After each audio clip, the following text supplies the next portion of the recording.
Sveiki, taigi, kaip matome, kitoks formatas, plentiniai dviračiai. Šiauliuose vyko kriteriumų varžybos. Pirma patirtis tokiuose varžybose, nusprendžiau sudalyvauti. Tai taisyklės tokios, 30 ratų, kas 5 ratą įskaitomi taškai, pirmam, antram, trečiam, ketvirtam finišavusiai. Ir jeigu tave aplenkia ratu, tu iškrenti. Taigi pamatysime, kaip sekėsi man čia startuoti. Startuoju už mėgėjų grupę. Nuo to vieno rato ilgis yra net 1 kilometras. Na, startas gal šiek tiek nepasisekė, kaip ir pranašumą gauna visi pirmi startavę ir kuo toliau nulėkia, nes yra 180 laipsnių posūkis, per kurį labai įsitempia visa grupė ir visi dalyviai. Tai neužilgo šį posūkį pamatysime, jau artėjame prie jo. Taipogi smagu buvo įgauti patirties įveikiant tokius posūkius. Danga nebuvo pati geriausia, tai teko naudoti šiek tiek žemesnį slėgį padangose. Na ir štai šis 180 laipsnių posūkis ir matome, pirmoji grupė jau ten įveikia tą posūkį ir nulėkia toliau, o mes tik jį dabar įveikinėjame. Ir po šito posūkio labai reikia atsukti, sprintuoti ir bandyti neatsilikti nuo grupės. Ir labai įsitempia iš tikrųjų šios grupės ir matome, koks tarpas susidaręs. Jį reikia būtinai uždaryti. Na, matome, vėl artėjame prie šito posūkio ir taip sukame tuos ratus. Na ir kiekvieną ratą prie šito 180 laipsnių posūkio matėsi, kad vis toliau pabėgę yra pirmieji lyderiai, pirmoji grupė, štai matosi.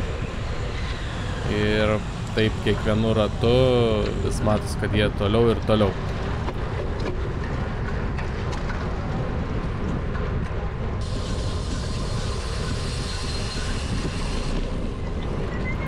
Stipriai jau atsiliekam nuo lyderių. Nuo lyderiai gauna finišavę pirmasis, kuris finišuoja po 5 ratų, gauna 5 taškus, neklystu.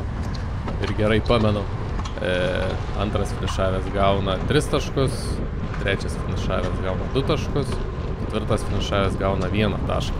O finišo tiesioje yra teisėjas, kuris rodo, kiek liko ratų. Ir kai yra taškų įskaitinis ratas, skamba varpelis prieš jį ir tada žinai, kad kitas ratas bus taškai. Tai maždaug taip paaiškinu. Na, bet mes čia akivaizdžiai nepretenduojam į tuos taškus. Iš tikrųjų, net pagal viską matai, kad jau gerai nutolę yra pirmieji dalyviai, pirmieji lyderiai, pirmoji grupė ir kad tau nelabai yra šansų pavyti, net iš tikrųjų nebeapsimoka ir toliau važiuoti ir eikvoti savo jėgas. Na, atvažiuoja čia mano komandos draugas Adolfas, tai jau galvoju, kad kažką mes čia gal ir nuveiksim, prisitrauksim, bent jau kažkur prie anos grupės, matau, netoli yra. Na ir šiaip smagiau važiuoti grupėje, galima kažką ir nuveikti įdomaus. Tai kaip ir čia beveik ir prisitraukiame, bet matau, kad kažko Adolfas ieško. Kažką jisai ten nori įsitraukti, įsitraukia gėliuką, pradeda maitintis, žiūriu, tarpas ten didėja, tai tikrai nereikia laukti, varyti.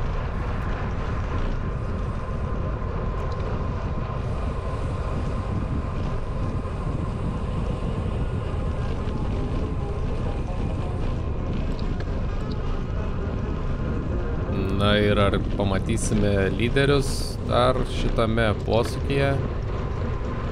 Jo, matosi, bet jau daug toliau negu prieš tai. Tai čia mes kaip ir važiuojame dabar antroje grupėje gaunasi, pirmo grupė pabėgus.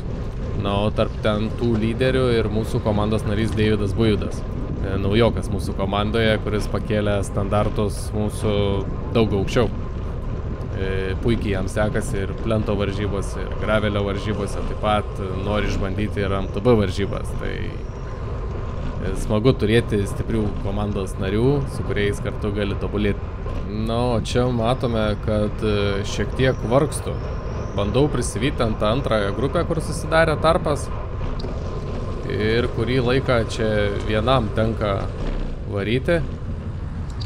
Ta antra grupė prisivijo tą pirmąją grupę. Tai jeigu gerai pamenu, tai čia aš juos bandžiau prisivyti gal kokius 5 ratus.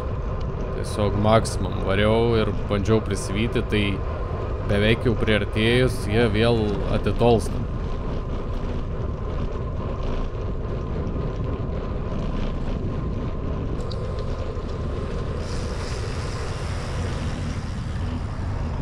Na, čia kaip ir jau visai arti esu, bet sprintas toks turbūt gan didesnis kalamas ir vėl tarpas didėja.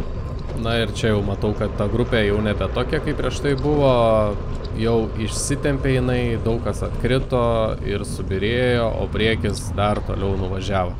Tai lyg ir atleidau čia ir žiūriu, kas man važiuoja iš galo, gal su kažkom susijungti, tai matau, va, komandos mano narys vienas. Tai kaip ir dažnai man taip pasiseka, tenka pavažiuoti varžybose ilgą laiką vienam. 13 ratas jau įveiktas, o Šiauliuose vyko ne tik kriteriumo varžybos, kitą dieną vyko ir plento lenktynės. Tai taip pat sudalyvavau, bet nefilmavau gaila, tai turėjau krešą, kritau, bet viskas tvarkoj, laimingai ten baigėsi, grįžau lenktynės ir sufinišavau. Tai pirmas toks kritimas plente, pasikrikštijau.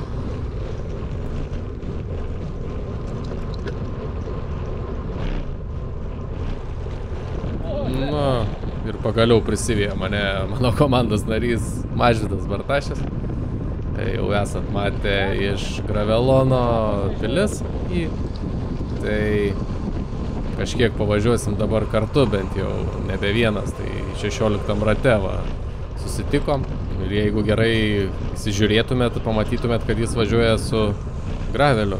Tiesiog šiuose varžybose turbūt vienintelis buvo, kuris yra su graveliu, su gravel padangom. Ir sėkmingai jis dar su to graveliu atlieka va, štai tokius sprintus.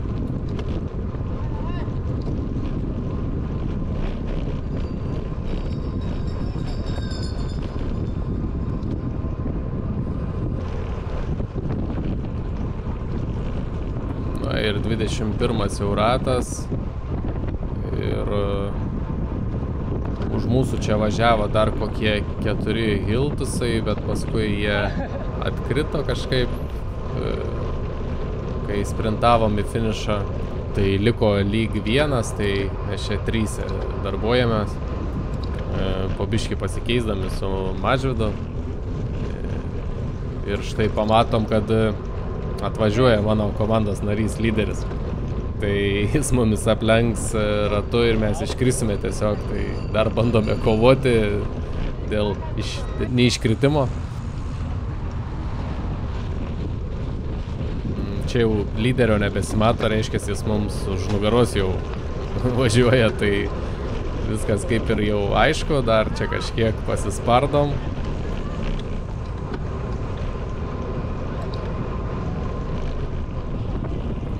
Na ir čia viskas, pasižvalgom atgal ir matom, ką jau mumis lenkia, tai ir iškrentam iš kriteriumo, tai tokių kaip rezultatų nėra, kad pamatytum kelintas atvažiavai, nes tu iškritai, tai tiesiog DNF, bet kažkur iškritom 9-8 su savo komandos nariu Mažvydu. Smagi patirtis, smagios varžybos, įtemptos tokios, tai viskas okei. Bandysim kada dar kartą. Ačiū, kad žiūrėjot. Iki.